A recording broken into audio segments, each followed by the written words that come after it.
Hello, Cole. Hello, I'm still doing the dance to that song. I know. Did you like that? I put that together a few days ago. Like I want to work on a full opening for us, but that was Yeah, just so much fun. I was like, hey, this is fun. yeah. It It's was a nice better than little a 30. jingle. Yeah, it's a 15-second countdown, not a 30-second countdown. So we can just occupy while people go, oh, look, it's on, it's on, it's on. Um, I didn't even mean to do that. So hello, everybody. Welcome to Theme Park History 101, episode 5. 5. Part 1. Part 1. Yeah. Yes, we're not going to have episode 5, part 2. We're going to have episode 6, but it'll be part 2 of the same topic. Whoa. I know. Space-time continuum just messed up. So before we get any further into the episode, we are live. Please follow the stream on YouTube, Twitter, Twitch, Facebook. Share with your friends. We are an interactive component here at Laughing Place, so that means you can talk to us and we will try to talk to you. Today, our topic will be what I consider one of the most important things to happen to Disney theme parks since its opening in 1955, the 1964-65 New York World's Fair. We are only going to touch on 2 of the pavilions this week, and then next week we'll do the other 2. As Cole and I were talking before the episode, we could probably do days and days about each of these pavilions. Mm-hmm. And that's saying a lot, especially about Lincoln, because it really was just a show of him talking, but the background and everything is great. So we're going to head into first the Lincoln. I'm Tunnel. sorry.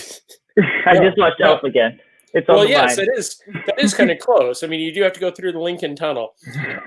The Illinois Land of Lincoln Pavilion at the 1964-65 World's Fair. But before we get into that, Cole, since you wrote this, how did this come about? It's a good thing that Jeremiah said I wrote this, because I forgot I wrote this. You know, when you write so many of them over the years, they all start flowing together. But once he showed me this wonderful picture, it all came back to me.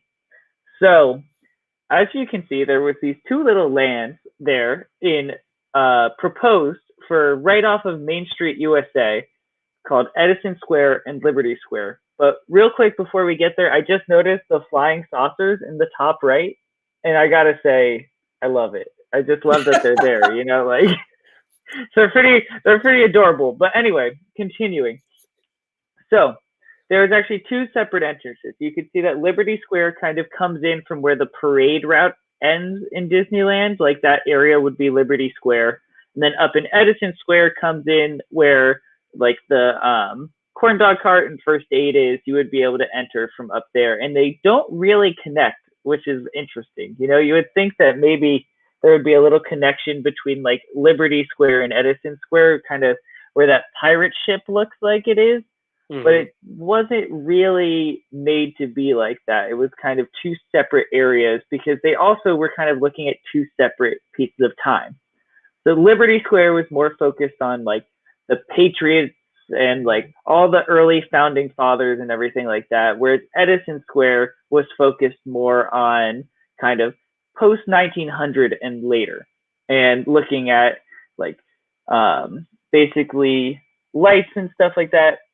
And so, but the big area we're looking at today is more so Liberty Square. Specifically, which is funny because both Liberty and Edison Square both had, fell into the World's Fair at later times in different attractions. Exactly. I feel like Edison Square, though, we'll get to next week. You know, we can't get ahead of ourselves as we are prone to do. But what you can see here in the bottom right under where it says Liberty Street, is Hall of Presidents. Ooh, does that sound familiar? Because it does to me. And so, so the initial plan was Walt was working on this project and everything, and he wanted a full Hall of Presidents, even in the 60s, like that was part of his plan, was to have that as a part of Disneyland. And of course, that never ended up happening. This project kind of fell by the wayside after Walt passed because there wasn't as much passion for it amongst some of the other Imagineers. But we still did get a piece of Hall of Presidents in the 60s with the Great Moments with Mr. Lincoln that was part of that Illinois pavilion at the New York World's Fair. You know those times where you have the ultimate picture that you just want to share and you completely forget about having it ready for you? I actually somewhere have a photo I acquired over the years of the Liberty Street sign that said "Coming Soon, Liberty Street." That was, if you're familiar with Disneyland, the Mad Hatter, that's still there. The Wonderland Music Store is now the exit of Great Moments of Mr. Lincoln, which is down here. This is the Opera House. And like Cole was saying, actually, this is now just the bypass for Main Street. Yeah. And enough where Hall of Presidents is the parade store. Yes. The parking lot. Yeah. So we know about the setup for it. Let me bring up a photo so you're not just looking at Cole and I, because there's nothing worse than just us. We're gorgeous. I don't know what you're talking about. You have you are the beauties of this. Wait, does that make me the brain? Because that doesn't work either. So here we are, the 1964-65 World's Fair. A little background of this. It opened for the first year, April 22nd, 1964, closed October 18th, 1964, because New York for World's Fair is not a place where you have those cool winter months. What? I know, it's so funny. Walt was approached many times to help with different projects for the 64-65 World's Fair. We're just going to call it the New York World's Fair from now on, because I have this bad habit of saying 64-65 over and over again. He had 4 different projects that actually came to be. There was the Illinois Pavilion with the Land of Lincoln, the Ford's Magic Skyway. Those will be the 2 that we'll be covering tonight with, of course, the Ford Motor Company. It's a Small World, which was with UNICEF, and Carousel of Progress, and even the bigger Progress Land Pavilion that was done by GE. All of these have found a life of some sort in the parks after the World's Fair. I mean, we'll get to Lincoln as we go along, but it was... And all even at Disneyland, too. Not even just around the world. All of them were in Disneyland at one point. Yeah. I mean, technically, they all still are in a form. Yeah. True. To be fair, though, Disneyland was the only one open at the time. So, like, where else were you going to put them? Oh, just wait. I have one of those, if not 4, later on. We'll get into that. So the Illinois Land of Lincoln Pavilion was the first audio animatronic. I mean, we've that term had been used for Nature's Wonderland, the Enchanted Tiki Room, but really the first human blinking, standing, talking, moving audio animatronic was Abraham Lincoln. The show was originally written by James Algar, who some of you may recognize that name. He went on to direct some True Life Adventures in the 70s. I believe he won Academy Awards for Disney at that time. I think so. He also had a son in Wayne's World called Garth Algar, but, you know, he doesn't talk about him. That's funny. I did just watch the Reunited Apart with Josh Gad this morning with that. Go watch that show after this one. Great show. James Algar was originally working on One Nation Under God, which was going to be a 5-screen presentation that would be the kind of pre-show for Hall of Presidents for Liberty Street. And he started working on it in 1953. So you think this was one of those original Walt projects back when Walt wanted his presidents, because as we all know, Walt Disney loved Abraham Lincoln, loved patriotism, but Lincoln was always one of his favorites. You know, we've all seen the picture of him dressed as Lincoln with the big stovepipe hat and the weird mustache, which kind of looks like he's a villain from Babes in Toyland. So the reason that this came about was Lincoln, the Illinois Pavilion, was looking for something. And as they were working on the Lincoln animatronic at the time, Illinois kind of came to Disney and said, "Hey, would you guys be interested in doing this?" Walt said, "Sure," because he was a wise man and knew they would give him money to create a show based around Abraham Lincoln. But while this was all started, it wasn't just Abraham Lincoln they were working on. It was going to be the bigger Hall of Presidents. It was just the Lincoln figure had already made it into the sculpture phase of the face, because as we all know, through the skills of the sculptor, and Blaine Gibson, who created just about every animatronic. Yeah, I mean, he worked on every single pavilion for the World's Fair, so he was busy man during that time. He had acquired, or Disney had acquired, a life mask from a wax museum of Abraham Lincoln. And if you've ever seen the footage in the Opera House in the pre-show, or the Walt Disney Goes to the World's Fair, there's that amazing scene where Walt is talking to Blaine, and he walks up to Blaine, he goes, "Blaine, where did we get this?" And Blaine just kind of gives him these 2-word answers. Yes, Walt. Yes, Walt. Yes, is before he had the beard. Yes, before he was president. But my favorite part of that is when Walt goes to hand the life mask back to Blaine, he almost drops it. You can see Blaine like grabbing at it, like, "No, don't do. Wait, what are you doing?" The animatronic, Abraham Lincoln. Do you know how tall Abraham Lincoln was in real life? 6'4"? He was 6'4". Oh as my he goodness, points out in the letter at the beginning of the show. But one of the things Blaine did, because you think about all the pictures, and that's all we saw were those few pictures of Abraham Lincoln from back in the day. He was always around somebody, so we could have comparisons. But in order to give him the more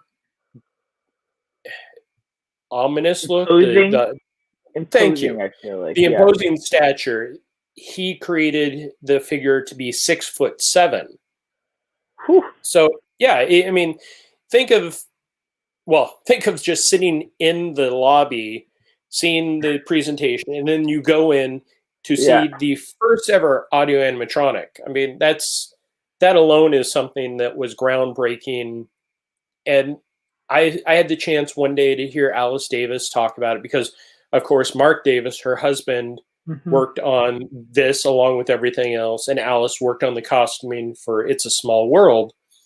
But she loved to tell the stories of how guests would sit there and be like, "Is that real? Is that really him?" I know. I was going to say, are you sure it was an animatronic? Because I heard it was real. I heard in the press they said it was a real person. That was until some kids decided to go in from a tour that they had somewhere else on the property of the Flushing Meadows, where they gave ball bearings to people, and they started throwing ball bearings at the figure. So each night they would have to go out and sweep up ball bearings, which was one of those stories that I loved hearing, because how we think about animatronics today, we think about robots, we think about, everything that we have in our homes. I mean, I have a baby Grogu outside my door that I could control.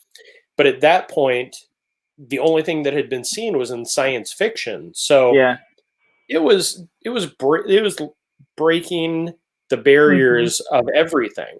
Yeah. Another thing that I noted was the figure's face. They'd originally tried to make it out of latex. Well, they originally tried to make one of the first audio animatronics out of latex, the skin, and that was going to be a Chinese head that was going to be in a Chinese restaurant at Disneyland. And it was going to have the interactive, you could talk, but they found the latex after about 3 to 6 months would just crumble. So what they found, and this was mostly Harriet Burns, who was in the model shop. They found Duraflex. And this is a quote from Harriet Burns. It was a material developed for the little hoochie coochie hula skirt dolls from the war. She would, in the model department, make it up in a crock pot that she brought from her own home. Oh my goodness. Yeah, and you think about the days when they could do this type of stuff. In order to create an animatronic, they brought a crock pot from home to create that. I've read stories. I love watching any videos about this. Abraham Lincoln, well, Great Moments with Mr. Lincoln is definitely one of my favorite attractions at Disneyland. I mean, I've gone so far to acquire this piece of merchandise, which is the original record from there. I collect World's Fair memorabilia, but the Great Moments with Mr. Lincoln is definitely one of my favorites. And it's the first audio animatronic. If not for, we wouldn't have half the things we have in the parks today. Yeah. Think Mr. Lincoln to Kylo Ren. So go ahead. I'll be honest. I've never been the hugest fan of Mr. Lincoln, mainly because I don't know. Sometimes history could get a little boring for me, and I might take a nap most of the times that I see the show.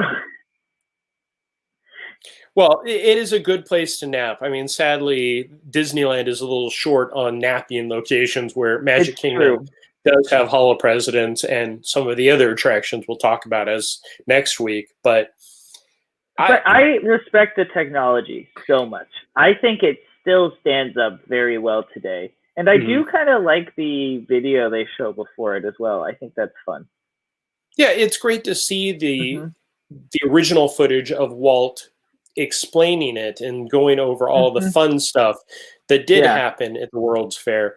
And if you think about it, there was the World's Fair version, and then in 1965, for the second version, or the second season of the New York World's Fair, they actually had two Lincolns. They had one in New York, and for the anniversary, the Tencennial, they opened Great Moments with Mr. Lincoln at the Opera House. So again, this has been one of those attractions that has gone on to inspire not only a Lincoln, but a Hall of Presidents, but every animatronic since, I want to say, is pretty much based off of that. Like, still when it stands up, it still amazes me every time. I'm not gonna every time the stand up, I'm like, wow. Yeah, I mean, and I, kind of jumping into the future, not New York World's Fair. I can remember a couple of years ago at the D23 Expo where they talked about the technology that kind of came to light recently again, where his eyes would kind of scan the audience and stare at you. And I was like, how cool would that be to have Mr. Lincoln sitting there staring at you? I know. Crazy.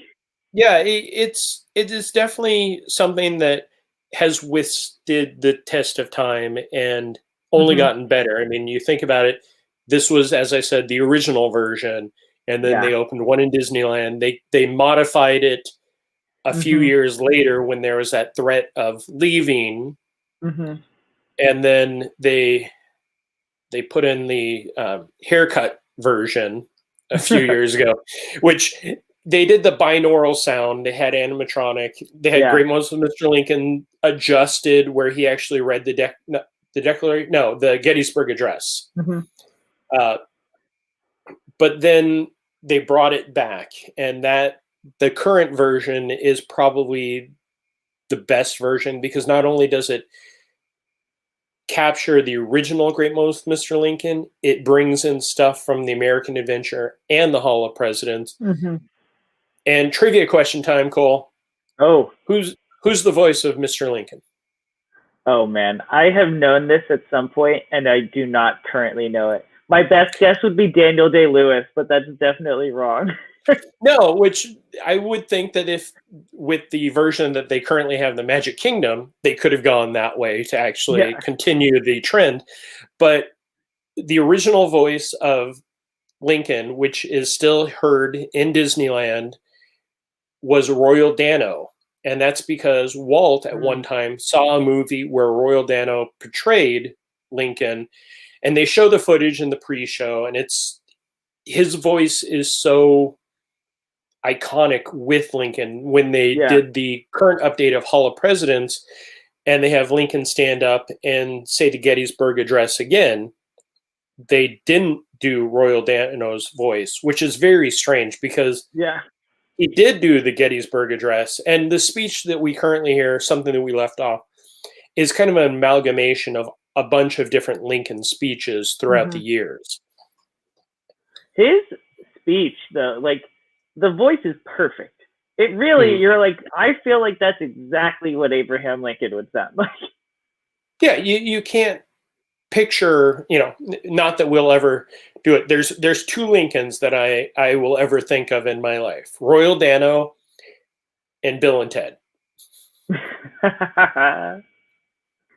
That's a good Lincoln too. Yeah, I mean he's party on. Okay, so now that we're done with Lincoln, we're going to move on to the beast attraction, I want to call it, the Ford's Magic Skyway. But before we do that, since we're 20 some odd minutes into this is the time where we'd like to remind you to like, subscribe, tell your friends, ring our bell so you always know what's going on. Right now we are talking about the New York World's Fair. My bell. But as we transition, let me bring up something that just shows what guest experienced. This is the map for the looks like a theme New park. York World's Fair. Yeah, I mean we can start. Let's see if so. There's the Unisphere, which we all know as the iconic, still there. Over here is the New York Pavilion, which we all know, of course, from Men in Black.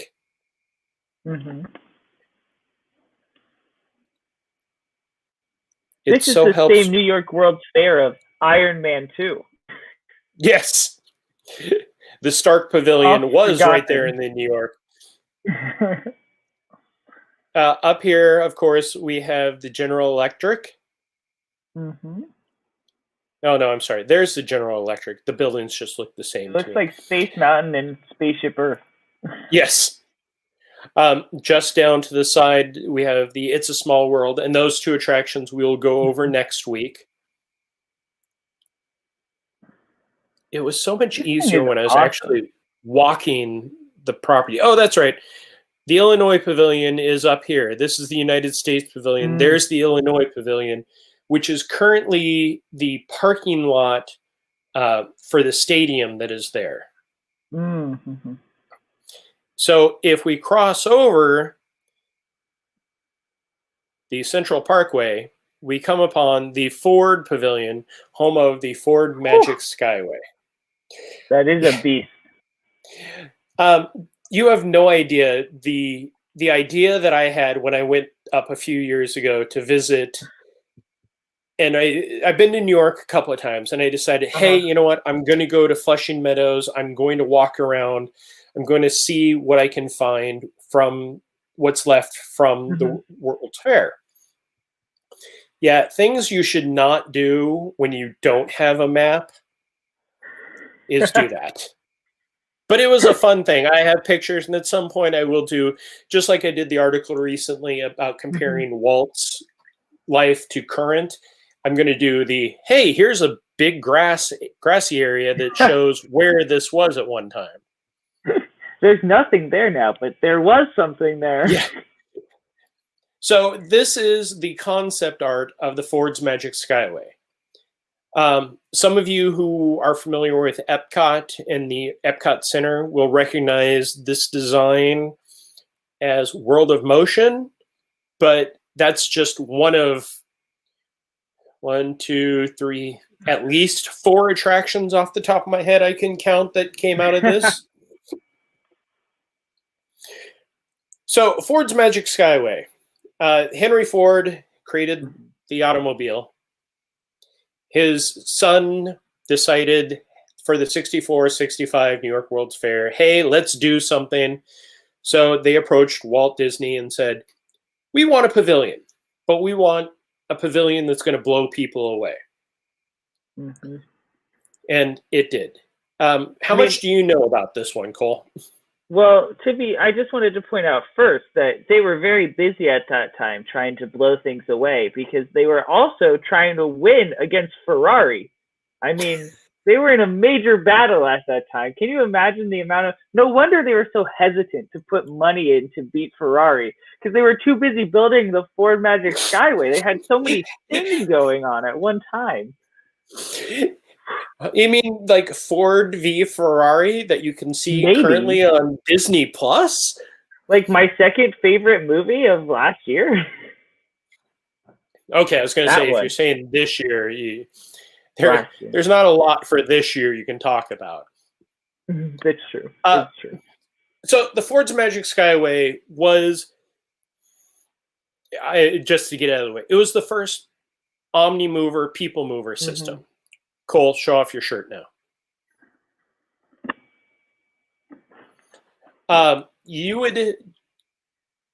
Guests would step through the doors of the Ford's Magic Skyway, and as they entered, they would go up moving ramps, and some of the things that they would see, the two main things that guests would see as they went up the magic or the queue.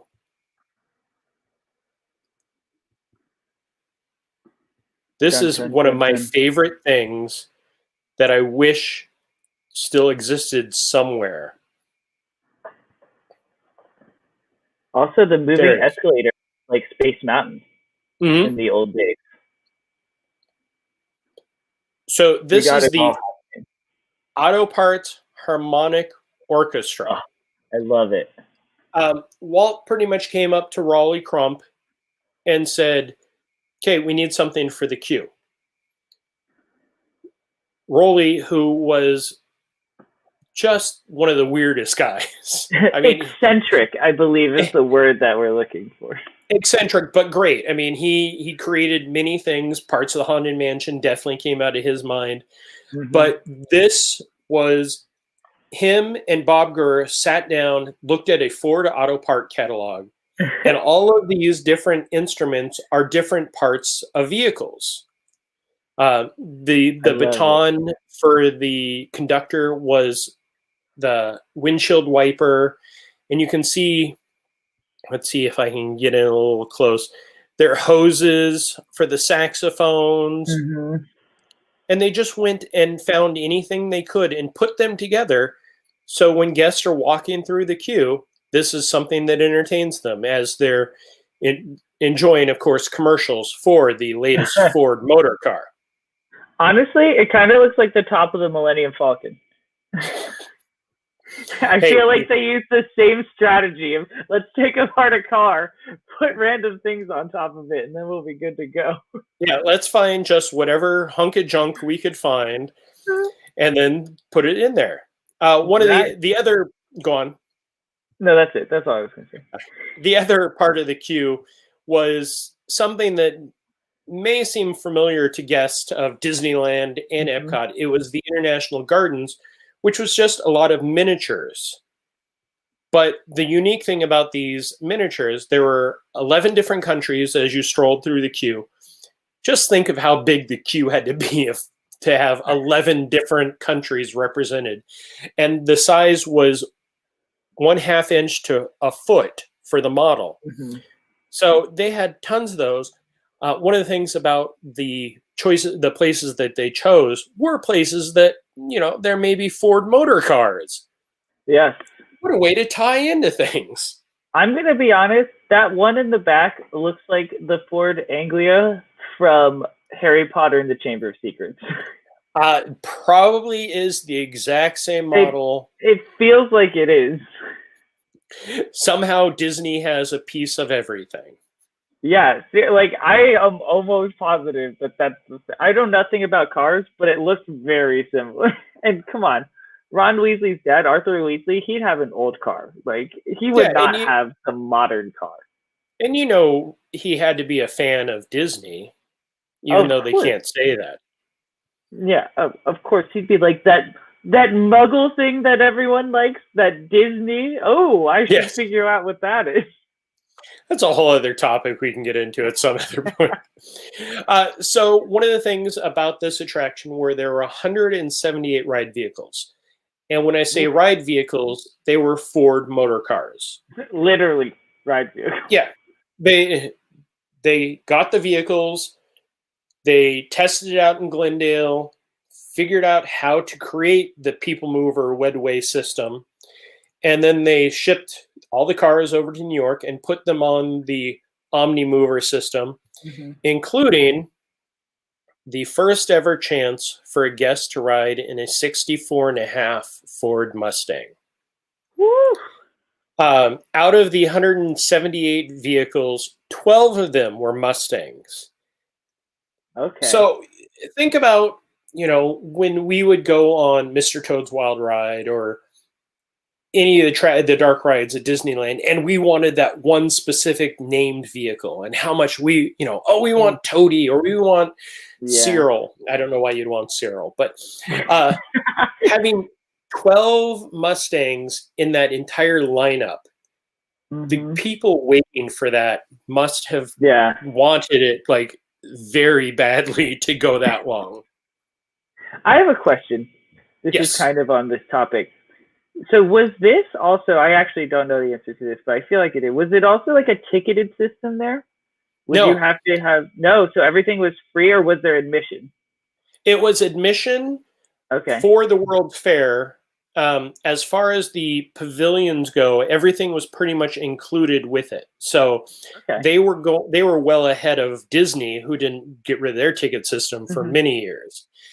But I also have heard stories that people waited hours upon hours for one attraction. And imagine waiting. This attraction was about 10 minutes in length. How long people would wait for just this attraction. And this thing was a people eater. Like, those Omni Movers can do over 3,000 people an hour. This thing was probably, like, waiting 3 hours in this line, you had 9,000 people in front of you? That is crazy. Yeah, the amount of people that had to go through that.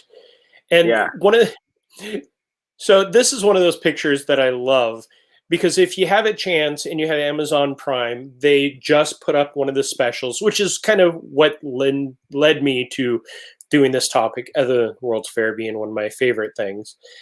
They show the Ford's Magic Skyway, and these nice young gentlemen in their yellow coats would actually open the door for every single guest, and they would step into the Ford vehicle, and then they'd take off on their 10-minute ride. They would start out through their time tunnel, and the recordings it wasn't speakers as you went over. They were actually coming out of your car radio. Yeah. That's pretty cool. Alone, I mean, you think about the concept of drive-ins where they had their little hook-on speakers at the time. They hadn't moved to the speaker system where you turned your car. So they had to install tape deck systems to play the narrations as you went through the attraction. Wait, also, going back to the thing, there's two loading areas for people. So they were probably doing over 5,000 people an hour. And you were waiting 2 to 3 hours? That's crazy. Yeah, I mean, I would definitely have to look up the actual throughput of the attraction. And I thought that I had one of the dual load, but sadly I don't. So you would jump on the vehicle, and one of the things that they loved for the World's Fair was this promotion in all of their guides. And this one is a very classic, I feel, Disney promotion. Take a fun-filled ride on the Walt Disney Magic Skyway. Nothing about Ford there.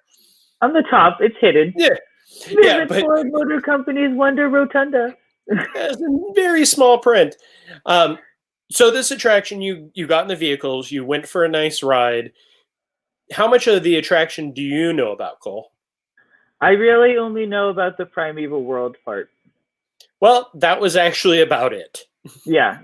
So yeah, I figured I wasn't missing much other than that.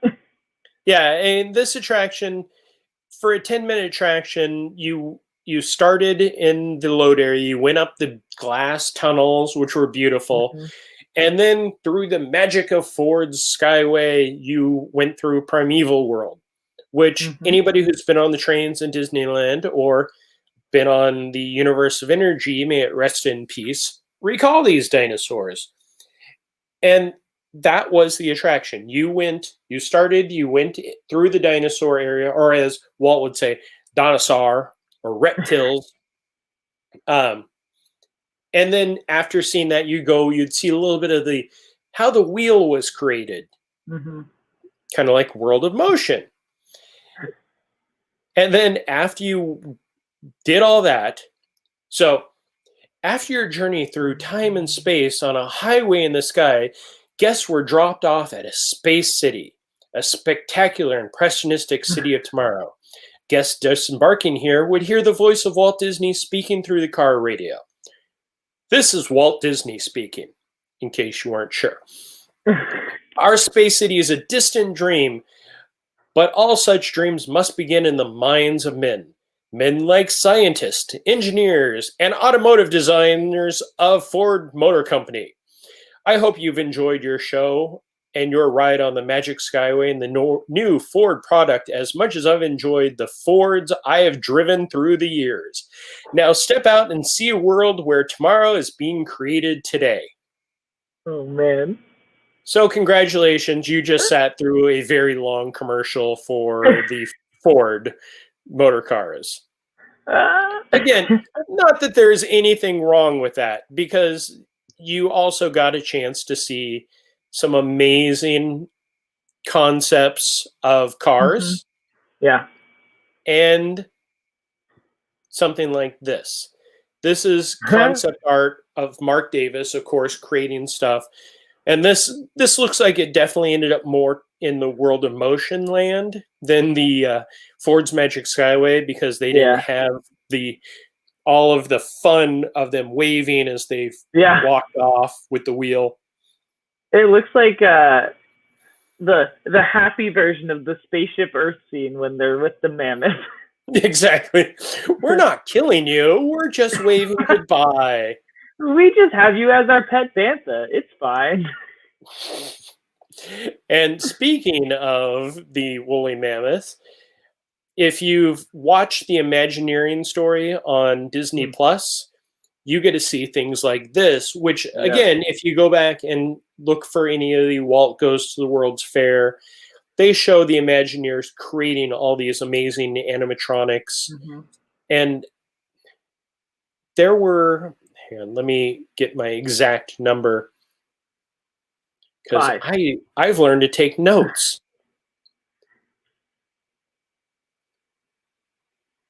Well, we're in this weird bubble zone. Look at this. It's like, whoa. Well, there go my notes. They're gone. I want to say that there were 68 figures.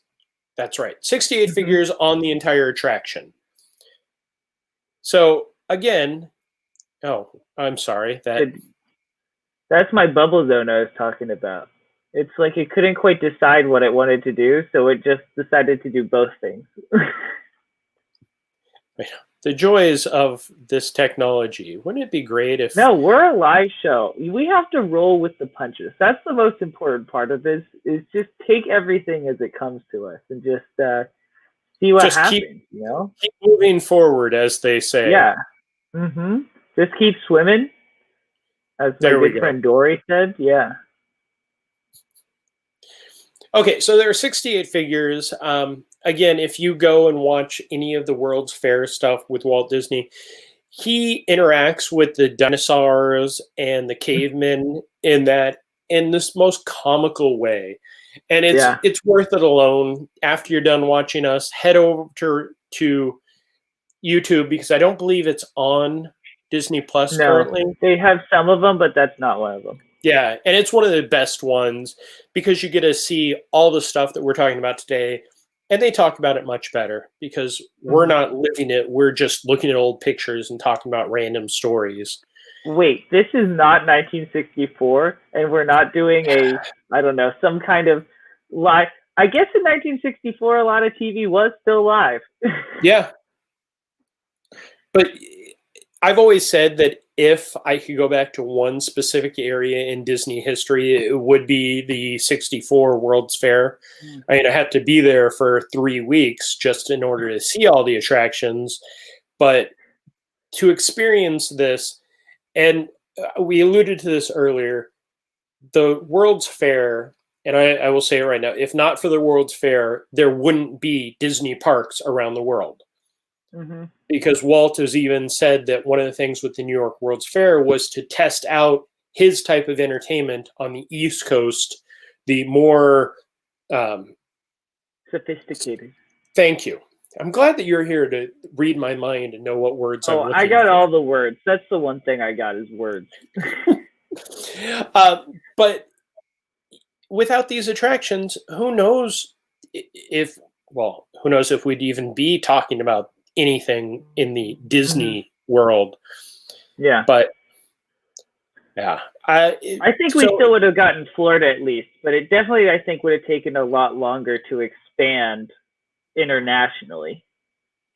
See, and that's one of the things, I could see Florida, but how much of Florida would we have actually gotten?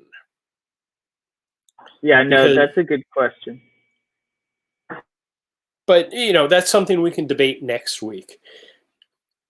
So before I wrap up with my favorite story of the Ford's Magic Skyway, do you have any input, anything you would like to call out, Cole?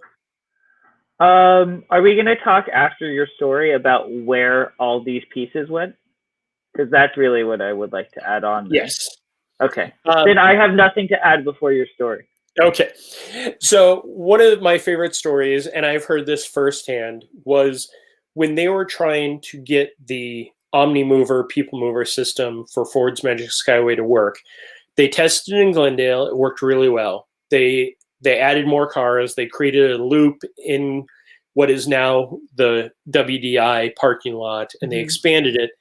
But when they moved everything to New York and they put all the vehicles on there, the vehicles changed levels, so they started crashing into each other.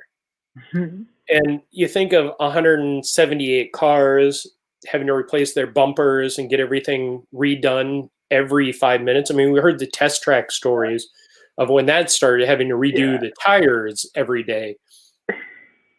But as they're starting testing, they're having more and more problems with it.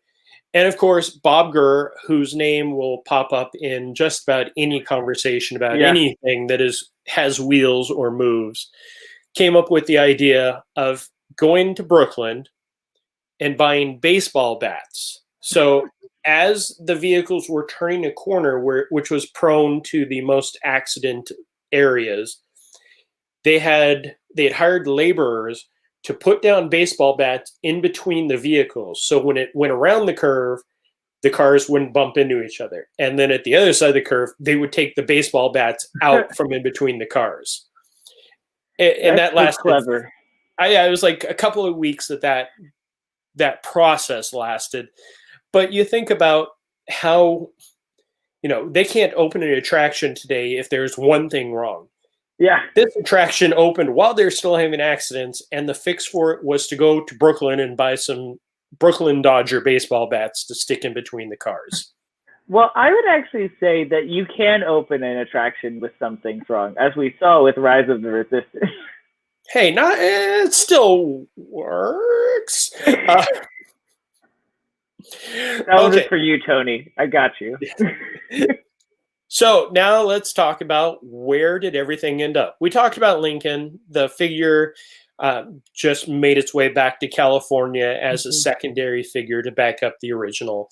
But this is definitely your area, Cole, of where did everything end up from the Ford's Magic Skyway?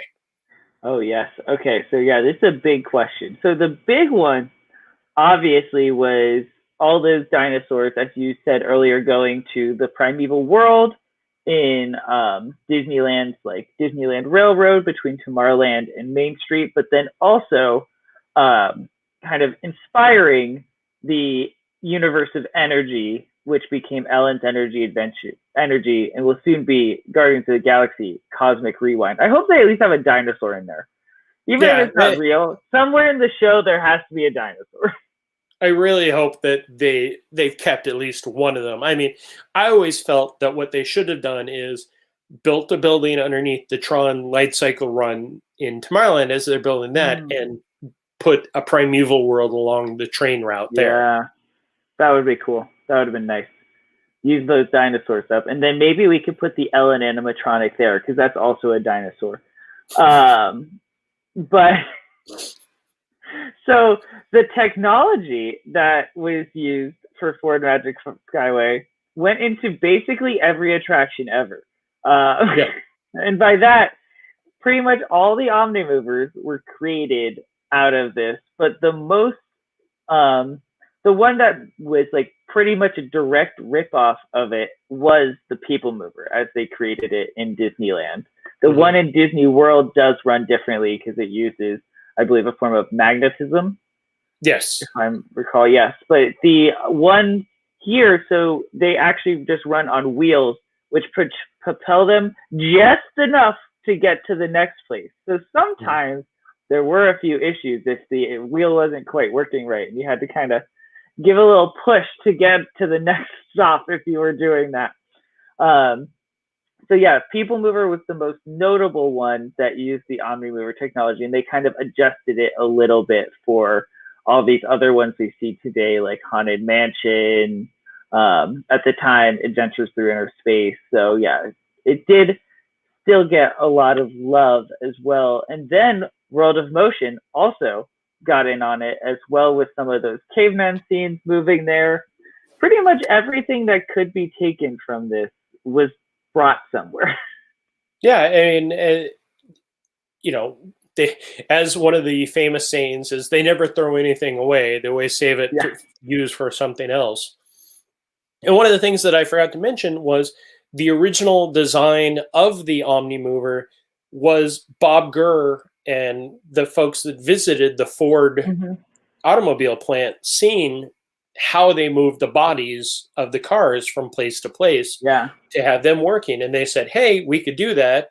And, you know, here we are, however many years later, still writing Haunted Mansion. Yeah. Know what my biggest takeaway from all of this is, though, is how freaking smart Walt Disney is. Because that man managed to get other companies to pay him to make attractions that then went into his theme park. Like, how genius is that?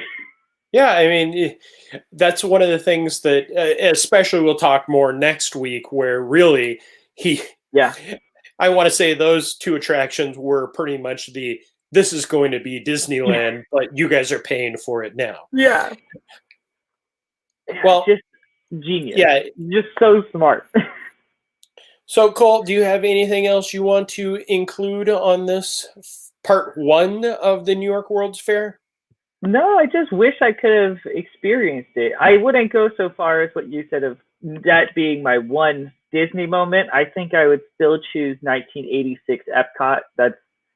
I've put a lot of time and thought into that being the year I would want to go. But yeah, it seems like it was such a cool experience. And I would have loved to experience these two attractions because, you know, video doesn't really exist of them because it was before the time when people were just kind of videotaping everything. And I just wish there was some nice, like, full ride-throughs of here was the experience. You know? Yeah, and that's one of the things. Lincoln, there isn't, you know, you can randomly find a picture of Lincoln, but I still can't confirm if that's Lincoln Disneyland or Lincoln New York World's Fair. The Ford's Magic Skyway, of course, the one video that seemed to always pop up is somebody taking things from Disney Goes to the World's Fair and different travel videos and piecing them together with the narration from this CD set, which if you don't have this CD set, this is one to go find. I mean, it's not in print, sadly, anymore, but it covers all of the attractions, has the full ride-throughs, including... So when the Ford Magic Skyway opened in 64, I don't remember who the narrator was, but to make it unique for 1965, they actually had Walt do the full narration. And that's when you can really hear him, his brand word, dinosaurs, reptiles. Yep. And I believe it's on this. They have outtakes, and it's one of those things, hearing Walt try to say things, and it sticks in your head forever. But anyway, we could talk about, at some point, we're going to talk about our merchandise and our collectibles at some point, because that pins and collectibles seem to be the things that we keep going back to every time. I feel like you keep popping up just another thing. I'm like, how does he have so many of these just like things that come up? This was printed in 19... I knew that I had it somewhere. 1995. It was a magazine called Persistence of Vision, and it was, before the internet. It was Paul Anderson, who is an amazing Disney historian, put together what I call the Bible for the World's Fair. This goes into deep detail for all the attractions. And again, this is one of those things. These two, actually all my items are sadly not available unless you go to a certain auction site, or you get lucky and have a friend that has a copy. But anyway, that's it. We're leaving Flushing Meadows for this week. Next week we'll be back, so we can wait 3 hours to go on It's a Small World, and then go enjoy Progress Land, including the Carousel of Progress. I'm Jeremiah. That's cool. Look at that. I did that on the first try. I know. You finally figured it out. Thank you guys for joining us. Listen to us ramble for almost an hour about random things, as always. Please like, subscribe, tell your friends about us. We'll be back next Wednesday at the same bat time on the same Laughing Place YouTube channel. Bye, guys. Goodbye. Get ready for my soapbox about Tomorrowland next week.